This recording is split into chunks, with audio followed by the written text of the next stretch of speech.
জানতে চলেছি ষষ্ঠ ভাব থেকে কি কি বিচার করা হয়।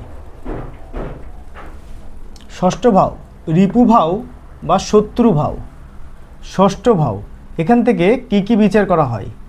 দীর্ঘস্থায়ী রোগ, শারীরিক কষ্ট, রোগ প্রতিরোধ ক্ষমতা, ঋণ নেওয়া বা ধার নেওয়া, ঋণগ্রস্ততা, ঋণ পরিশোধ করার ক্ষমতা, প্রকাশ্য শত্রু, প্রতিদ্বন্দ্বী, বিরোধ ব্যক্তি, আইনি ঝামেলা, কোর্ট কাছারি, বিবাদ, লড়াই ঝগড়া, চাকরি, অধীনস্থ কর্ম, দৈনন্দিন কর্মজীবন, পরীক্ষায় সাফল্য, প্রতিযোগিতামূলক ক্ষেত্র, মোকাবিলা ও জয়লাভের শক্তি, প্রতিদ্বন্দ্বিতায় সাফল্য, কর্মচারী, সহকারী চাকর বাকর, বিমাতা, মামা, মায়ের আত্মীয়দের সম্পর্কে বিচার, কাজের অভ্যাস, শৃঙ্খলা, কর্মনিষ্ঠ, বাধা বিপত্তি, গলব্লাডার, ব্রণাদি সম্পর্কে আমরা ষষ্ঠ ভাব থেকে বিচার করতে পারি।